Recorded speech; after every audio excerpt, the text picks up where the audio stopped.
Salam sukses.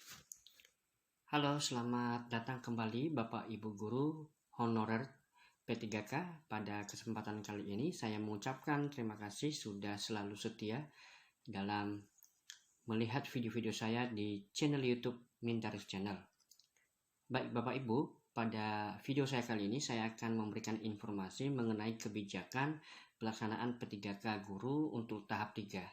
Nah Bapak Ibu, untuk pelaksanaan P3K Guru, kebijakan yang dari Panselnas atau BKN tentang pemilihan formasi P3K tahap 3 itu lintas daerah atau bisa dikatakan secara nasional.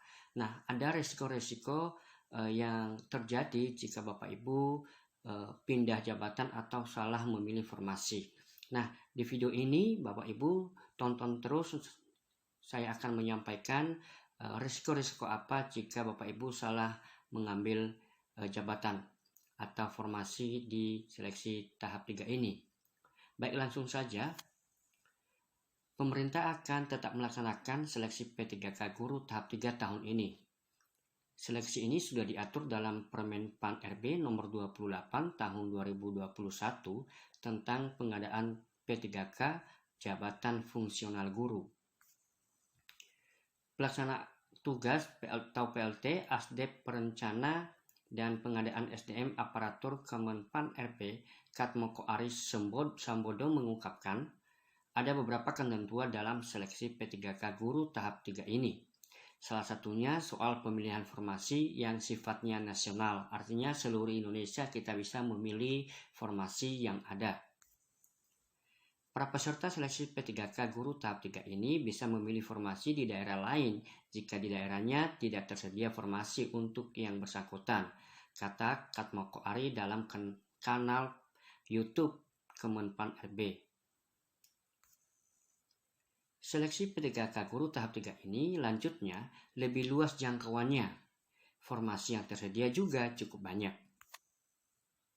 Peserta tahap 3 ini terdiri dari guru honorer yang tidak lulus tes kompetensi 1 dan 2, guru swasta dan lulusan pendidikan profesi guru atau PPG yang tidak lolos seleksi kompetensi 2, atau ditambah peserta yang tidak ada formasi di daerahnya. Ini peluang besar bagi peserta yang formasi di daerahnya habis, bisa lintas daerah, ucapnya. Bagi peserta yang sudah ikut tes tahap P3K Guru tahap 1 dan 2, diminta oleh Katmoko untuk mengingat formasi yang dilamar. Misalnya, guru kelas. Jabatan ini harus digunakan juga saat mendaftar seleksi P3K Guru tahap 3 jika yang bersangkutan ingin nilai passing grade-nya masih diperhitungkan. Sebaliknya, bila ingin pindah formasi ke formasi lainnya, tambah Katmoko Ari, nilai passing grade-nya yang sebelumnya dinyatakan hangus. Dia mencontohkan guru honorer yang ikut seleksi P3K tahap 1 nilainya 525. P3K tahap 2 nilainya 500 dan tahap 3 nilainya 512. Maka diambil nilai passing grade pertama dengan catatan formasi harus sama. Nilai passing grade akan tetap ditabung untuk jabatan yang sama. Ketika pilihan berbeda, nilai sebelumnya tidak bisa digunakan lagi, terangnya. Jadi Bapak Ibu, kalau memilih formasi di tahap 3 ini, diusahakan untuk tetap pada formasi tahap 1 dan 2. Dan ketika Bapak Ibu mengambil formasi yang sama dengan tahap 1 dan tahap 2, maka nanti passing grade Bapak Ibu yang lebih tertinggi akan diambil untuk di ranking dengan teman-teman yang lain. Nah Bapak Ibu, jika Bapak Ibu di tahap 1, di tahap 2 sama, sementara di tahap 3 berbeda karena formasi mungkin tidak ada di daerah Bapak Ibu dan memilih formasi lain di tempat lain, maka passing grade yang sudah ada di tahap 1 dan tahap 2 akan hangus dan tidak diperhitungkan. Contohnya, nah di tahap 1, tahap 2 Bapak Ibu adalah guru kelas SD dan ijazahnya adalah mungkin biologi dan sudah lama mengajar di SD dan dapodiknya juga di SD dan itu melamar di guru kelas. Nah, sementara ketika di tahap 3 karena tidak ada formasi, Bapak Ibu akan memilih di tempat lain atau di daerah lain, karena Bapak Ibu punya ijazah biologi, maka Bapak Ibu memilih formasi guru biologi di SMP atau SMA. Maka Bapak Ibu nilai passing grade di tahap 1 atau di tahap 2 tidak diperhitungkan lagi. Namun jika Bapak Ibu memilih guru kelas dari tahap 1, tahap 2, tahap 3 walaupun berbeda daerah atau di berbeda lokasi formasi, maka tetap diperhitungkan Bapak Ibu. Jadi disarankan untuk tetap memilih formasi yang sama dari tahap 1, tahap 2, tahap 3. Karena itu nanti akan tetap diperhitungkan mana yang lebih tinggi passing grade-nya Bapak Ibu. Lebih lanjut dikatakan, bila dalam 3 kali seleksi masih tersedia formasi kosong, pemerintah akan menempuh kebijakan optimalisasi. Caranya dengan mengambil ranking-ranking terbaik dari para peserta.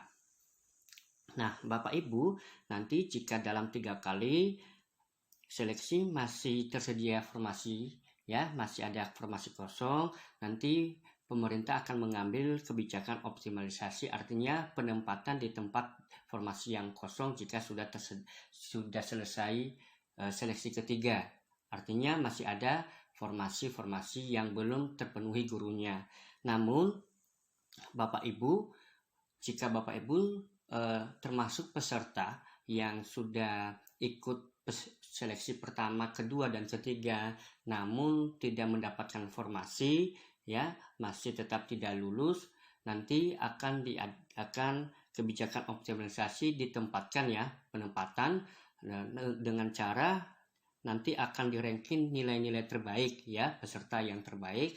Nah, pertanyaannya Bapak Ibu, jika Bapak Ibu salah satu, ya, masuk dalam kebijakan optimalisasi, nanti akan ditempatkan di daerah yang kosong formasinya atau belum ada gurunya. Seandainya Bapak Ibu salah satu di kebijakan itu, apakah Bapak Ibu mau, ya, Bapak Ibu mau ditempatkan di tempat atau daerah jauh, ya, mungkin daerahnya jauh atau di daerah-daerah terpencil, ya, apakah Bapak Ibu mau ditempatkan di situ apa tidak? Nah, tergantung nanti kembali ke Bapak Ibu yang ikut dalam kebijakan optimalisasi ini, diberikan kebebasan untuk bisa mengambil atau mengikuti jika ditempatkan di tempat yang kosong, ya Bapak Ibu, ya.